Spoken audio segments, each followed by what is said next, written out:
So we've now got good coverage where we want it nicely with the paintbrush. Now the next thing we kind of want to do is we kind of want to move along with weathering, but in these instructions we do have a fair few decals, which is going to set this off, add some lovely detail to this.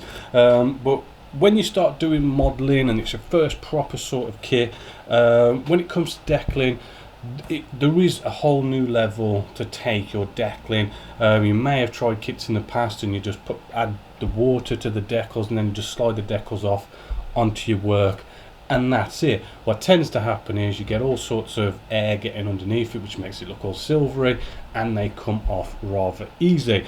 So although this is basic, we want to look into gloss coats, because when it comes to gloss coats is what sort of takes our modelling to that next level, because when it comes to decals, you've got to think of what surface you're putting your decals down onto. If you're putting it on a matte surface, which is what we've got here, this paint on here is a matte surface. It's although it might not feel rough, there is a slight roughness to it, which allows that possibility of air getting underneath the decal.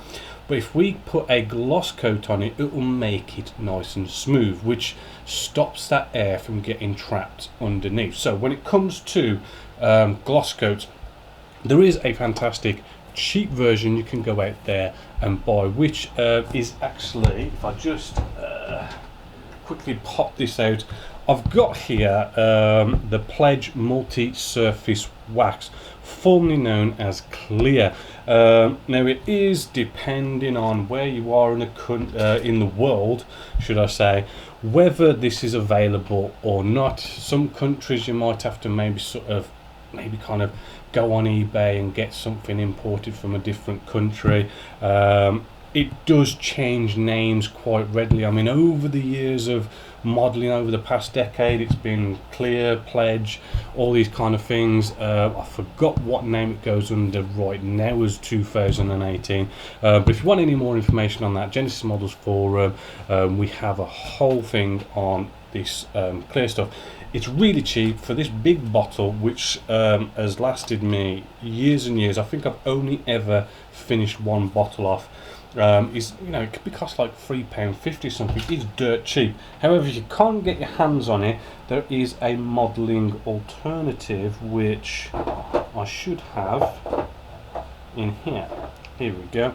It's the Intermediate Gauzy Agent with Shining Handset by AK Interactive. Basically exactly the same stuff. Everything about it is very much the same, just smells a bit differently. However, you'd probably pay, I forgot what it was now, maybe £4 or £5 for a pot of this. Now with this stuff, right, let's get out a palette and pour some of this down. What we want to do is get out one of our flat brushes. So in our little set here, we've got a nice flat brush just here, which is a nice, 3mm basically. Want to get like a nice-ish small one. A flat brush is what you want so that you can cover more surface. Now we don't really have to do a lot. If you look at the instructions, what we basically got is, if we just bring you right in just here, we need to just get a bit on the actual instrument display panel area just here. For now, all I'm worried about is getting a bit of gloss down just to put the decals down. I'm not really going to bother about the rest. You can paint the rest if you want. Basically, we just dab this into our palette, right? We want to make sure our brush isn't soaking. We don't want this to pull down and go loads down. We want to think of this as a glaze, right? Now, when I mean a glaze, A glaze is where we put an even coat of the paint, gloss, wash, whatever it is, all over. We don't allow it to build up. We don't allow it to go into corners, nooks and crannies and recesses and pool up. No matter what the surface is, it's an equal film all over. And then I do believe there's a little bit just here. I'm just going to use a side brush for this. Right, if you think you've got a little bit too much down, you know, just dab your paintbrush on a kitchen paper towel, make it really dry, and you can suck up any bits. Right, and we'll just quickly paint this bit just there. So now we've got this nice film. If you do get any bubbles, just give it a blow. You don't want any bubbles to start forming. That's probably because you're brushing loads.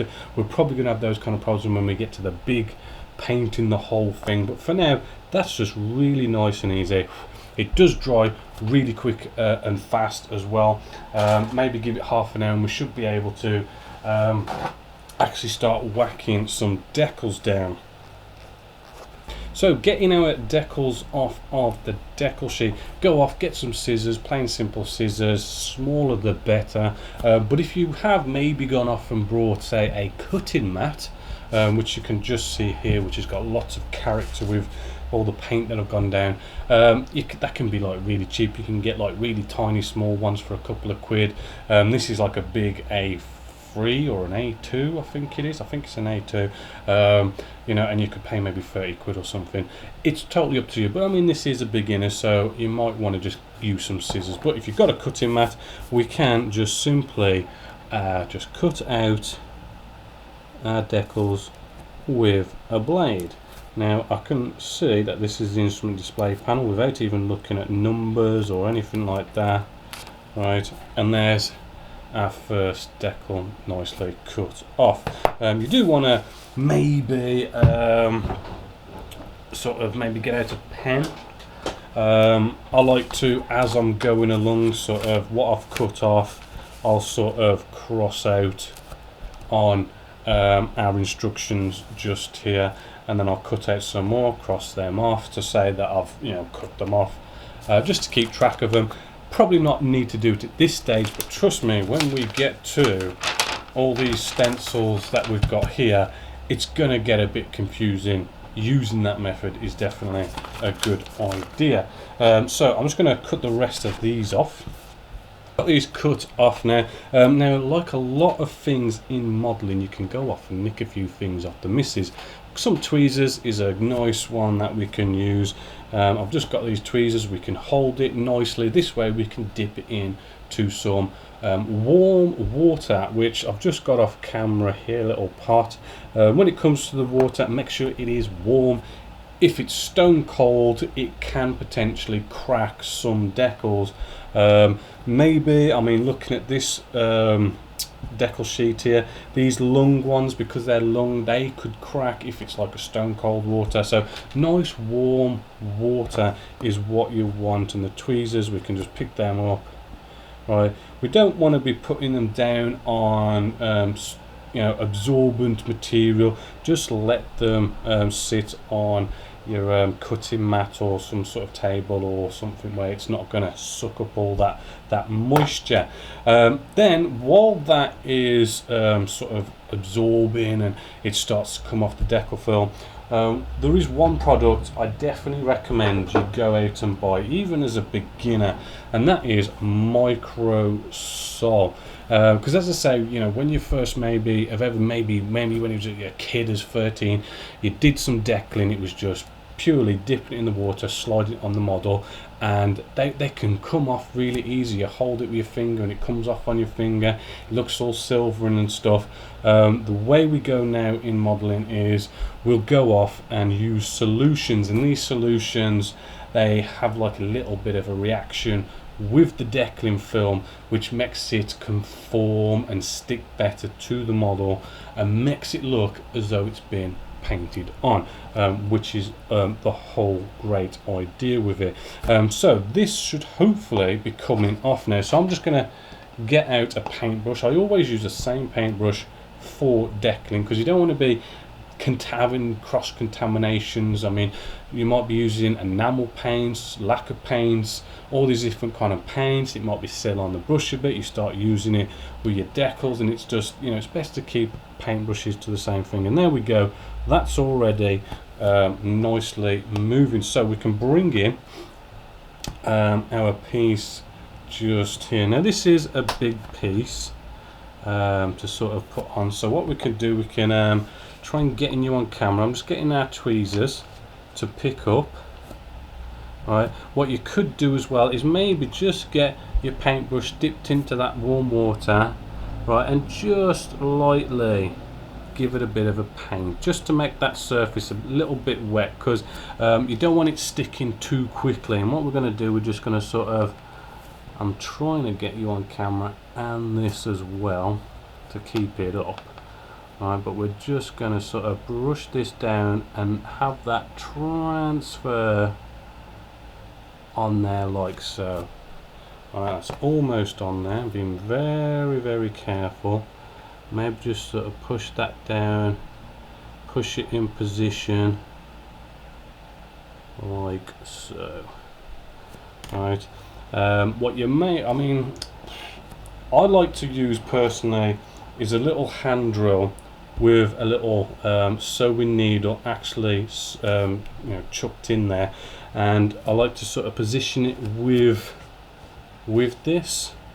Right, as you can see, if you just lightly touch the surface, you can just maneuver it a little bit, but you might, as we say, you know, this is a bit of a budget, so a blade that you've already brought, you can not use the pointy side but turn it around and you get a bit of a blunter side, and you can use this just the same.